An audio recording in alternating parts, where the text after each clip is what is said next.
నిజంగా నా దృష్టిలో మా నాన్న ఒక హీరో. నాకు ఒక మోటివేషన్, ఒక బెస్ట్ ఫ్రెండ్, ఎనీవన్. ఇంకా అన్నీ మా నాన్నే. అందరూ అంటూ ఉండేవారు, "ఆడపిల్ల ఇండస్ట్రీకి అవసరమా? చదువుకోవచ్చు కదా! అక్కడ ఇండస్ట్రీ కోసం తెలుసు కదా! ఎలా పంపిస్తావు" అని.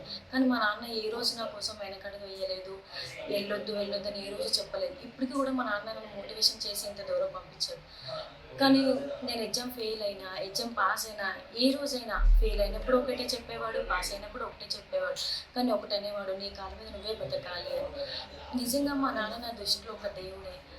నాకు ఇండస్ట్రీకి పంపించడం అంటే నేను షాక్, చాలా షాక్. నేను మా డ్యాడీ పంపిస్తాడా, పంపించడా అనే విధిలో ఉండేదాన్ని. నిజంగా మా డ్యాడీ నాకు ఈ దొరకడం నాకు చాలా అదృష్టం. యాక్చువల్లీ మా డ్యాడీ చాలా ఇబ్బందులు పడిండు మా విలేజ్‌లో ఇట్లా చెప్పడం, ఇండస్ట్రీకి పంపించడం ద్వారా అని. కానీ మా డ్యాడీ ఏ రోజు నాకు వెనకడుగు చెప్పలేదు, ఏం చేయలేదు. మేము ఇద్దరు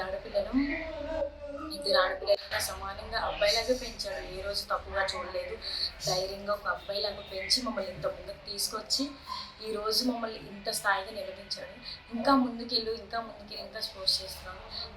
ఇలా డాడీస్ అందరికీ నిజంగా థ్యాంక్ యూ సో మచ్.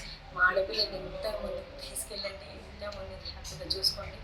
డాడీస్కి ఎప్పుడే హ్యాట్స్ గాడ్‌తో సమానం. ఇంకొకటి చెప్పబోతున్నానంటే, 'నాన్న మళ్ళీ రావా' సినిమా చూడండి. ఒక్కసారి మీ నాన్నతో సంబంధించిన విషయాలను గుర్తు తెచ్చుకొని ఈ సినిమా చూడండి. హ్యాపీగా ఫీల్ అవ్వండి.